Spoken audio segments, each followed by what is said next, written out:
And happy Saturday morning, and welcome to this 15th edition of the second season of Fantasy Football Come True. You can catch us right here every week on TobaccoRoadSportsRadio.com for the newest edition of Fantasy Football Come True. This is the show that wants to help you put some green in your jeans. And of course, I'm your host, Hot Rod Funderburk. I'm joined by the usual panel, my co-host, Ron Fun. And we got Mr. Fantasy Football aficionado, Mr. Nostradamus. Nate is back with us. Nate was out last week on assignment, but now he is back. Guys, how are y'all doing? Ron Fun, you still down there in Raleigh hanging out, right? Yeah, man, I'm down here hanging out, man, and recovering from COVID, as I mentioned last week, man. It is no joke. Prayers to those who've been through it. Prayers to those who might go through it. No doubt. Well, we're glad you're safe, especially coming up in this holiday season. And then, of course, we got my main man, Mr. Nostradamus, Nate. Nate, you upstate where it's a little chilly a little bit, aren't you? Where you at, Nate? It is a little nippy up here in the NYC area, the Big Apple. Yeah, life is good, man. You know, winding things down from the year on the biz front. And so now really excited to spend the next couple of weeks with family and friends, right? You know, celebrating the holidays. And of course, there's going to be some fantastic football action over the next couple of weeks, including this upcoming Week 14 slate, which is really shaping up to be one of the craziest and toughest to dissect slates that I can remember. I don't know about y'all, but it'll be fun to at least try to break down a bit of it with you two brothers today. So let's get into it. Yes, sir. Yes, sir. We're going to get rolling with it, and that's what it's all about. And, of course, as we're coming down to the final stretch of the season, not only do things get interesting for teams, but it also gets interesting for our fantasy football players as well. So like you said, Nate, we don't have long, so let's get into it. There are a few games that Ron and I went over while you were out on assignment last week, Nate, that we thought should have been some high-hitting games and that you could have found some fantasy points out of. The Raiders-Chiefs was a 57-point game. Bills-Bucks was a 60-point game. And those were some of the games that we thought should have yielded some points. We also thought that the Dallas-Washington would have yielded a little more points. That was a 47-point game. But the Cowboys didn't do much at all in the second half. And, of course, I'm a little disappointed in my man Dak Prescott, but I'm going to be discussing and talking about him just a little bit later in the second half of the show. So, guys, let's get into it. You know, y'all are always playing ball and with fantasy. Talk to me about how we did last week. Who wants to go first? I'll start it off, man. Last week was, again, one of those smash weeks. If you actually listen to our show, we talked to you for the second time in a row about Hunter Renfrow, how he was coming in at 6,000, really cheap. DraftKings had yet to really push him up, and he was in such a smash position for the Raiders, given their wide receiver situations, unfortunate situations with Henry Ruggs and Hunter Renfrow has really stepped up, man, and he has increased in targets, increased in volume. He's even increased in red zone targets, man. He's moved in the past few weeks to like the top 12 receiver in red zone targets and passing targets. Like, think about that. Like, his volume in the past few weeks has moved him for the season to the top 12. So, you know, he didn't start there, but he is finishing there. And if you put him in your lineups last week, like we told you to, hey, you set yourself up to win. And then in addition, man, we followed up with Nostradamus's call of the week for the previous week where we called George Kittle. We went back to George Kittle last week in our show, and George Kittle came up with 13 receptions, 151 yards, and a touchdown. And if you had him in there at 6,900, combined with Renfrow at 6,100, man, I don't know how you lost last week. Just don't. So the recap was good. And even if you listen to the show and where we made a mistake with Gibson. But Gibson was so cheap last week and Gibson was so highly owned that you know, you just had to have him in your lineup, period, so you could have money to do these other plays that really did pay off very well. So that's all I got for you. No doubt, Ron Fun. That was a great recap, man. That was fun last week when we were trying to get it together because it was very interesting for last week's lineup. but it did come out together. Nostradamus Nate, we know you were on the scene last week, my man. Talk to us about the weekend in review. Yeah, so enjoyed a pretty solid week 13. I swerved a bit with my tournament strategy last week, integrating a few different tactics that we talk about often on this show. So, firstly, I targeted that highest over-under game of the week, the Bucks versus Bills contest, which ended up posting, 60 points or so between both squads. And so, as per what we've chatted about on this show, you got to max your player exposure to these high total games. And the way that I did that is I game stacked it, but here's where I swerved a little bit. I took Josh Allen naked, meaning like I didn't pair him with any of his pass catchers. And on the other side, the Bucs side, I brought it back with a mixed match of 2 Bucs players, right? So traditionally, you kind of do your quarterback and receiver, pair them together, and then run it back with just one player on the other side. I did just a naked Josh Allen, and then ran it back with 2 receivers or skill positions on the other side. So I chose Fournette and Mike Evans or Gronk for most of my lineups, and they both got there absolutely. But I had less exposure to Godwin, and he was the one that broke the slate, right? So that hurt me a little bit, but with Josh Allen being the QB1 on the week, that really put me strongly in the green. So I just wanted to, highlight that as a strategy, reinforcing target those high game totals, really get max player exposure to them.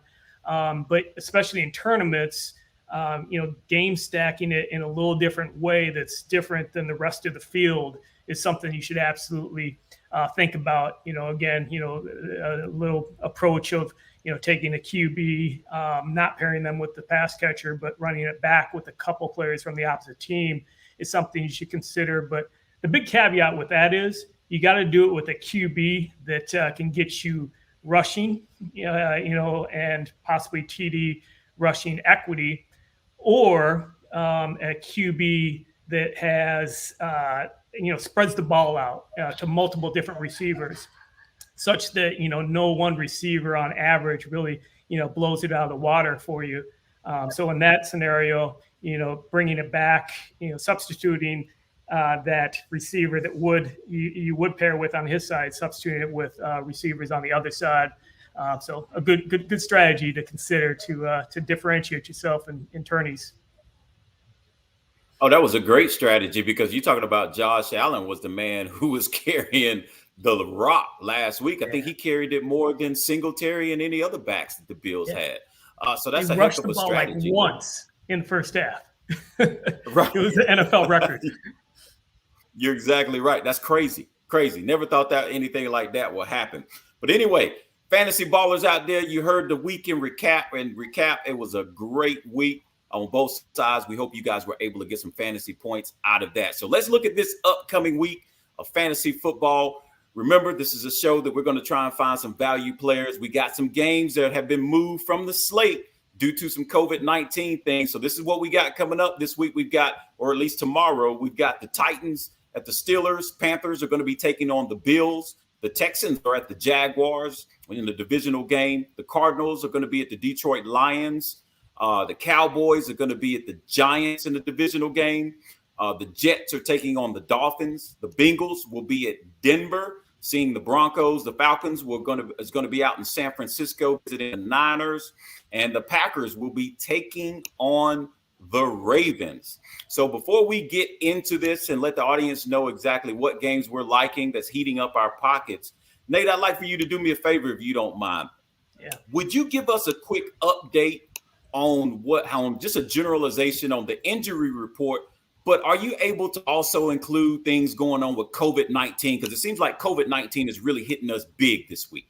Yeah, it is. And I think that's absolutely going to be the X factor for winning and losing on this slate is the decisions that you as a fantasy player decide on relative to the inactives and how other players in that game are going to score.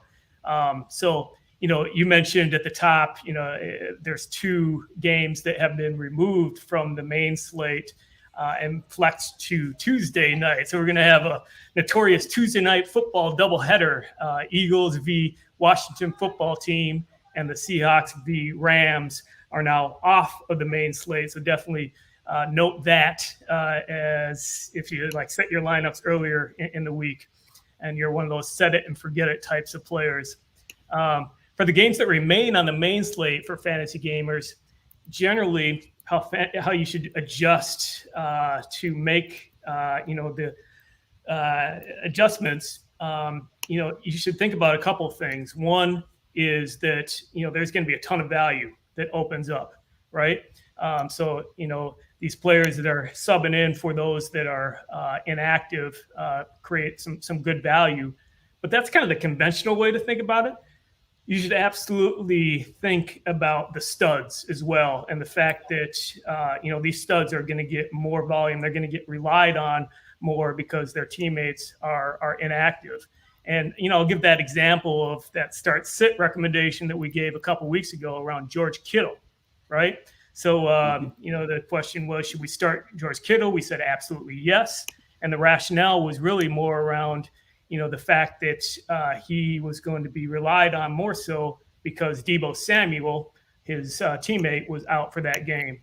And a lot of fantasy gamers were thinking that because Deebo Samuel was out, the volume was going to go more to Brandon Ayuk, or that the Niners were going to lean more heavily on their run game.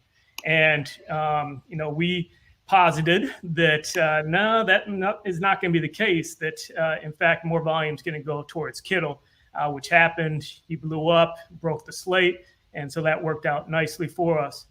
So I just encourage you to kind of think unconventionally as you're setting your lineups and looking at those inactives, and think not just around what value will open up using players that are backups for those that are out, but also, these stud players that, the coaches, if you put your coaching hat on, that they're going to rely on a lot more and could have a week similar to George Kittle had a couple of weeks ago.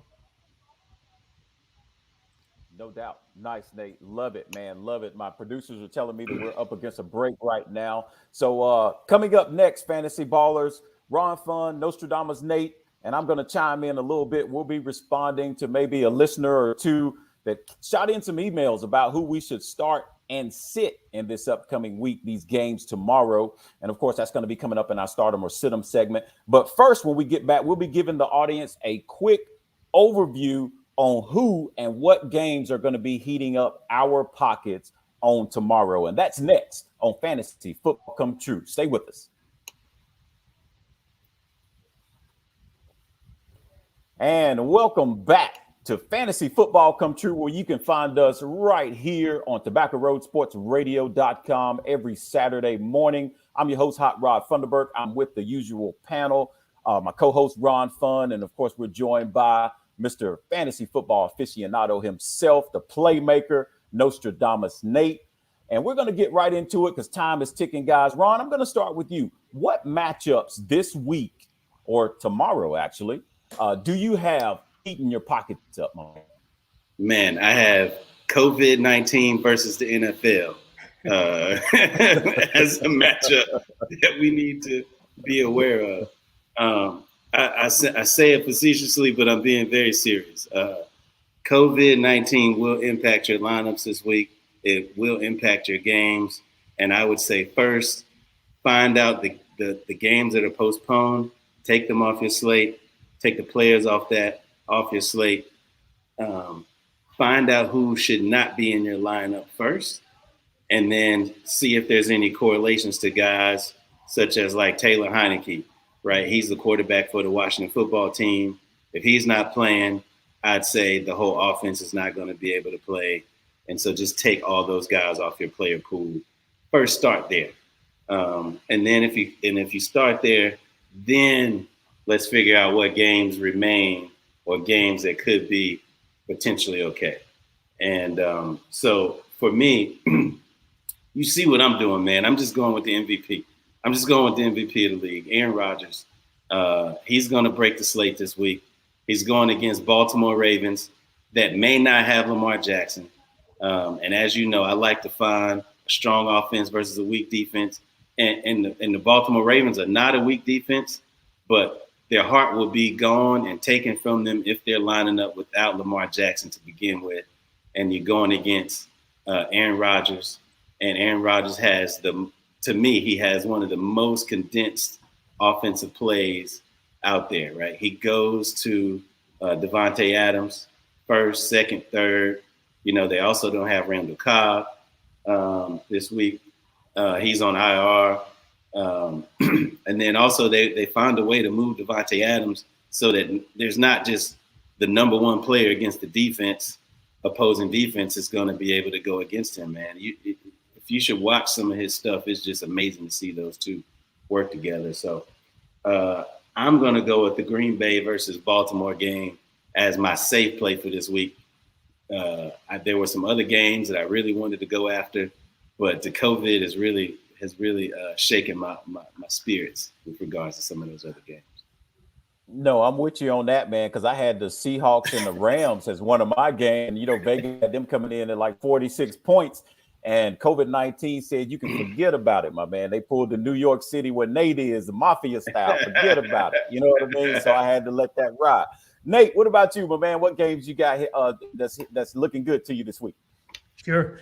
It's kind of painful to say this, but with the lack of options due to COVID and otherwise, I'm looking at this Cardinals v. Detroit game.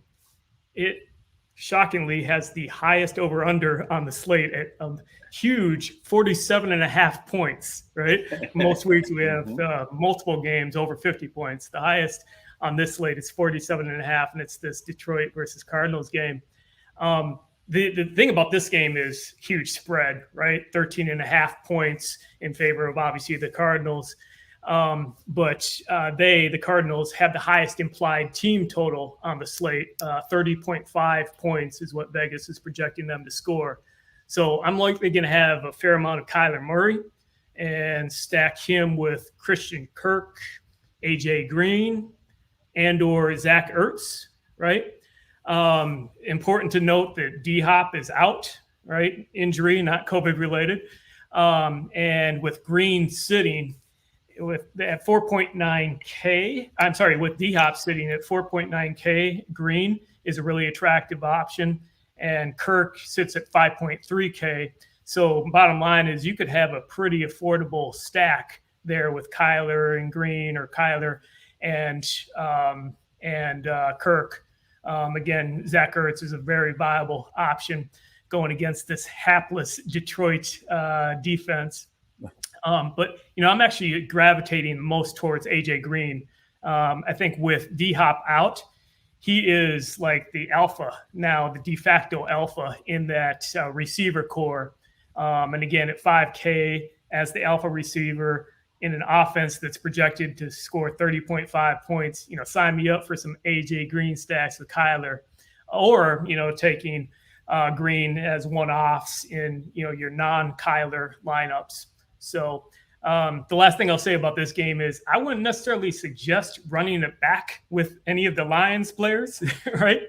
But if you do believe in Jared Goff and that Lions offense being somewhat competitive in this game, you can take a look at Amon St. Brown, right? He's put up some nice games over the past couple weeks with 15 points last week, and I think he had 24 points the week before. So if you are going to kind of dumpster dive and run it back with any of the lines, Amon St. Brown will be your guy. That's it. I appreciate it, fellas. So we got two games for our audience that you guys are looking at. Ron, you're looking at that Packers-Ravens game. And, of course, Nate, you're checking out the Cardinals versus the Detroit Lions. So, fellas, let's get into the next part of our show where we try and answer a question or two for some listeners. I've been sent one player that I want to get into. This is our Situm or Stardom section. Todd Jones sent in an email.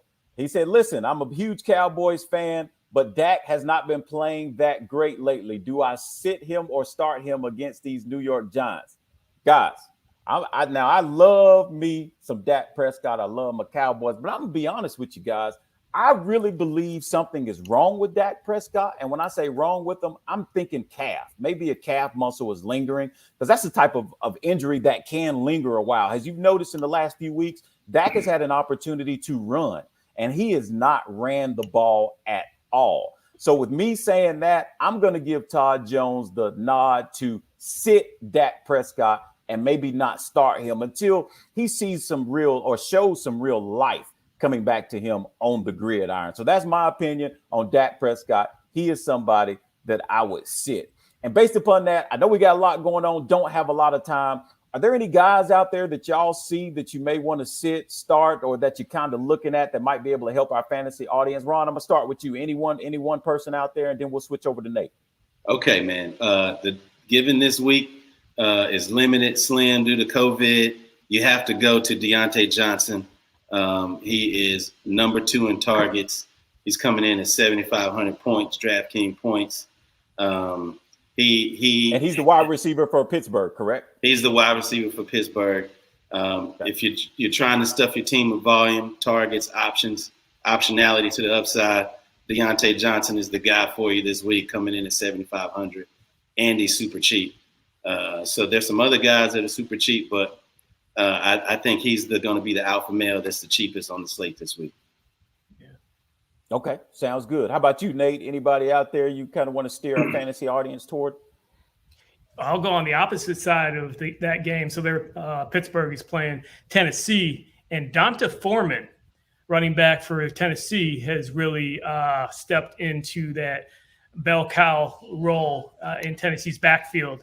And I think, he's really going to have a strong game against what is proven to be a really hapless Pittsburgh Steelers defense against the run. They're in the bottom quartile. And then I think you saw what my guy Dalvin Cook did to him last week, right? He went over 200 yards and got a couple tutties, and that was with a bum shoulder, right? So I think Donta Foreman is going to have maybe not as great of a game as Dalvin had, but certainly, the offensive minds there in Tennessee are going to see last game and see a lot of opportunity to really pound the rock. And Tennessee is already a really run-heavy offense. So I think Donta is a good option, and he sits at 5.2K, so he's cheap.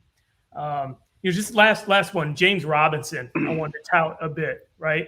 So, very legitimate questions that fantasy gamers could have because he's seen limited touches over the last couple of weeks.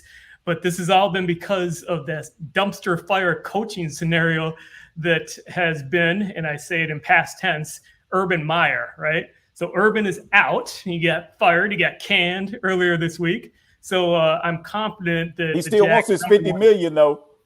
Yeah, true. Yeah, but I'm confident that now the Jags' number one weapon, I regard James Robinson as their number one weapon, will be fed big time this game. And they're playing the Texans, right, who are in the bottom 5 in DVOA against the run. So, fire up James Robinson because he's no longer going to be inhibited by Urban Meyer's, juvenile coaching tactics and hold their number one weapon back. So play James Robinson with strong confidence this week.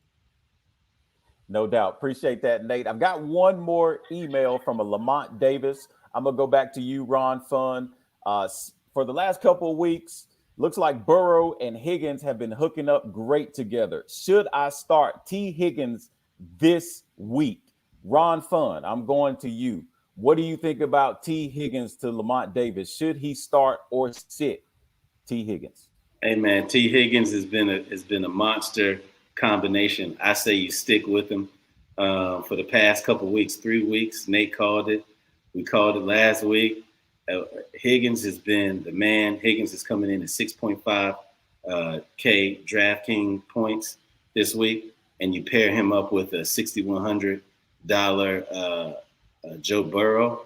I think that is a great combination. You can get a stack together for under 13,000. That's strong. You get a quarterback with this number one wide receiver for under 13,000. Think about that, right? Devontae Adams is coming in at 9,000. Okay, alone. You add 6 or 7 from Aaron Rodgers, that's 16,000. All right, for the number one quarterback stack for that team. You can get the number one quarterback stack for Joe Burrow in Cincinnati for under 13,000. That's actually pretty good value, actually. So I say start that combo. That's great. That is a good value. Sound like you almost tried to talk yourself into that one now, Ron. So that's what it sounded like.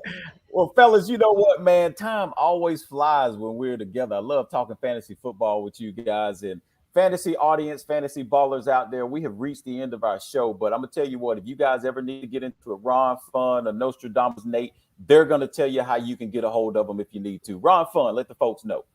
Hey, man, you can get at me on any major social media handle with the handle @RonFun. So you can holler at me on Instagram and on Twitter with the handle @RonFun.